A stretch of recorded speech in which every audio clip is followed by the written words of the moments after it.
ಗ್ಯಾರಂಟಿಗಾಗಿ ಎಲ್ಲ ಹಣ ಬಳಕೆ ಆಗ್ತಿದೆ ಅನ್ನೋ ಆರೋಪಕ್ಕೆ ಪುಷ್ಟಿ ಕೊಡೋ ಸ್ಟೋರಿ ಇದು. ಸರ್ಕಾರ ಹಾಗೂ ಜಲಸಂಪನ್ಮೂಲ ಇಲಾಖೆಯನ್ನು ನಂಬಿಕೊಂಡು ಕಾಮಗಾರಿ ನಡೆಸಿದಂಥ ಗುತ್ತಿಗೆದಾರರು ಬೀದಿಗೆ ಬೀಳುವಂಥ ಸ್ಥಿತಿ ಬಂದಿದೆ. ಒಂದು ಕಡೆ ಠೇವಣಿ ಇಟ್ಟಿದ್ದಂಥ ಹಣ ಬರ್ತಾ ಇಲ್ಲ, ಮತ್ತೊಂದು ಕಡೆ ಕಾಮಗಾರಿ ನಡೆಸಿದ್ದಂಥ ಬಾಕಿ ಹಣವೂ ಕೂಡ ಬಾರದೆ ಗುತ್ತಿಗೆದಾರರು ಕಂಗಾಲಾಗಿದ್ದಾರೆ. ಪ್ರತಿಭಟನೆಯ ಕಹಳೆ ಮೊಳಗಿಸಿದ್ದಾರೆ.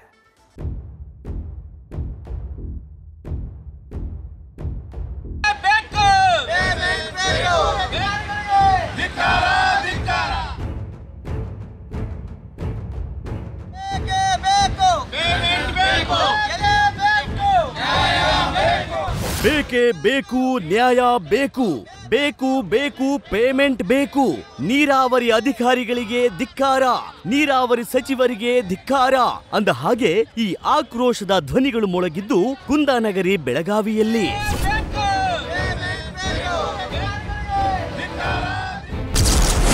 ಜಲಸಂಪನ್ಮೂಲ ಇಲಾಖೆಯಲ್ಲಿ 23 ಕೋಟಿ ದುರ್ಬಳಕೆ. ಗುತ್ತಿಗೆದಾರರ ಭದ್ರತಾ ಠೇವಣಿ ನುಂಗಿದ್ರ ಅಧಿಕಾರಿಗಳು. ಬೆಳಗಾವಿ ಉತ್ತರ ವಲಯದ ಮುಖ್ಯ ಎಂಜಿನಿಯರ್ ಕಚೇರಿ ಆವರಣ ಇವತ್ತು ಗುತ್ತಿಗೆದಾರರ ಪ್ರತಿಭಟನೆಗೆ ಸಾಕ್ಷಿಯಾಯಿತು. ಕಾರಣ ಗುತ್ತಿಗೆದಾರರ ಕೋಟ್ಯಾಂತರ ಹಣ ದುರುಪಯೋಗ ಆಗಿರೋ ಆರೋಪ ಕೇಳಿ ಬಂದಿದ್ದು ಇವತ್ತು ಗುತ್ತಿಗೆದಾರರು ಪ್ರತಿಭಟನೆಯ ಕಹಳೆ ಮೊಳಗಿಸಿದ್ರು. ಅದರಲ್ಲೂ ಡಿಸಿಎಂ ಡಿಕೆ ಶಿವಕುಮಾರ್ ಸಚಿವರಾಗಿರೋ ಜಲಸಂಪನ್ಮೂಲ ಇಲಾಖೆಯಲ್ಲೇ ಗುತ್ತಿಗೆದಾರರ ಭದ್ರತಾ ಠೇವಣಿ ಸುಮಾರು 23 ಕೋಟಿ ದುರ್ಬಳಕೆ ಆಗಿರೋ ಆರೋಪ ಕೇಳಿ ಬಂದಿದೆ. ನಿಯಮಗಳನ್ನು ಗಾಳಿಗೆ ತೂರಿ 23 ಕೋಟಿ ದುರುಪಯೋಗ ಆಗಿದೆ ಎನ್ನಲಾಗಿದ್ದು ಜಲಸಂಪನ್ಮೂಲ ಇಲಾಖೆ ಕಚೇರಿಗೆ ಮುತ್ತಿಗೆ ಹಾಕಿ ಗುತ್ತಿಗೆದಾರರು ಆಕ್ರೋಶ ಹೊರಹಾಕಿದ್ರು.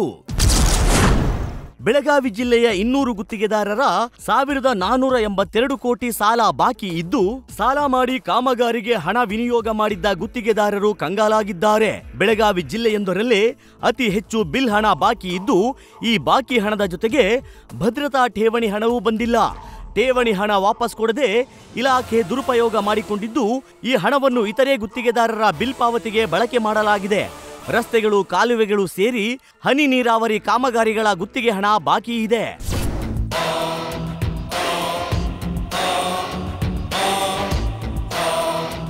ಇನ್ನು ಕಾಮಗಾರಿ ವೆಚ್ಚದ 6.5% ಹಣವನ್ನು ಭದ್ರತಾ ಠೇವಣಿಯಾಗಿ ಇಡಬೇಕೆಂಬ ನಿಯಮದಂತೆ ಗುತ್ತಿಗೆದಾರರು ಠೇವಣಿ ಇರಿಸಿದ್ದರು. ಸದ್ಯ ಹಣ ದುರ್ಬಳಕೆ ಆಗಿದ್ದು ಈ ಬಗ್ಗೆ ಅಧಿಕಾರಿಗಳು ಕ್ಯಾರೆ ಅಂತಿಲ್ಲ ಅಂತ ಗುತ್ತಿಗೆದಾರರು ಆಕ್ರೋಶ ವ್ಯಕ್ತಪಡಿಸಿದ್ದಾರೆ. ಇಲ್ಲಿ 1500 ಕೋಟಿ ಇದೆ ನಮ್ಮ ಬೆಳಗಾವಿ ಜಿಲ್ಲಾ ನೀರಾವರಿ ಇಲಾಖೆಯಲ್ಲಿ 1500 ಕೋಟಿ ಇದೆ ಟೋಟಲ್. ಈಗ ಮೂರು ವರ್ಷ ಆಯ್ತು ರೀ. ಈಗ ಗೌರ್ಮೆಂಟಿಂದ ದುಡ್ಡು ಬಿಡುಗಡೆ ಆಗ್ತಾ ಇಲ್ಲ, ಏನು ಮಾಡುವ ಅಂತ ಇದ್ದಾರೆ. ಮತ್ತು ಈಗ ಮಾರ್ಚು 3 ತಿಂಗಳು ಬಿಡುಗಡೆ ಆಗ್ತದೆ, 400-500 ಕೋಟಿ ಬಿಡುಗಡೆ ಆಗ್ತದೆ ಪೇಪರ್ದಲ್ಲಿ ಅಷ್ಟೇ. ಅಲ್ಲೇ 50 ಕೋಟಿ 100 ಕೋಟಿ ದೊಡ್ಡ ಕಾಂಟ್ರಾಕ್ಟರ್ ಅಷ್ಟು ಕೊಟ್ಟು ಬಿಡ್ತಾರೆ. 1 ಕೋಟಿ 2 ಕೋಟಿ ಪೇಮೆಂಟ್ ಕೊಡ್ತಾ ಇಲ್ಲ. ಇವ್ರು ಚೀಫ್ ಜನ ಕೇಳಿ ನಮ್ಮ ಕೈಯಲ್ಲಿಲ್ಲ, ಅಲ್ಲೇ ಅವ್ರು ಕೇಳೋರು ಅಂತಾರೆ. ನಾವು ಎಲ್ಲಿ ಮಿನಿಸ್ಟರ್ ಕಡೆ ಹೋಗ್ಬೇಕಾ, ಡಿ ಕೆ ಶಿವಕುಮಾರ್ ಅವ್ರ ಕಡೆ ಹೋಗ್ಬೇಕಾ, ಏನು MD ಅವ್ರ ಕಡೆ ಹೋಗ್ಬೇಕಾ, ಏನು CM ಅವ್ರ ಕಡೆ ಹೋಗ್ಬೇಕಾ ತಿಳಿತಾ ಇಲ್ಲ.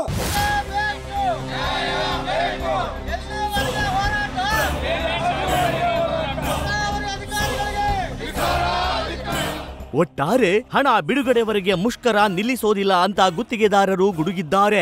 ಜಲಸಂಪನ್ಮೂಲ ಸಚಿವರು ಆಗಿರೋ ಡಿಸಿಎಂ ಡಿಕೆ ಶಿವಕುಮಾರ್ ಗುತ್ತಿಗೆದಾರರ ಸಮಸ್ಯೆ ಆಲಿಸಿ ಬಾಕಿ ಹಣ ಬಿಡುಗಡೆ ಮಾಡಿಸ್ತಾರಾ ಕಾದು ನೋಡಬೇಕಿದೆ. Srikanth Kubakaddi, news first, Belagavi. News first ನಿರ್ಭೀತಿಯಿಂದ ನಿಮ್ಮ ಪರವಾಗಿ.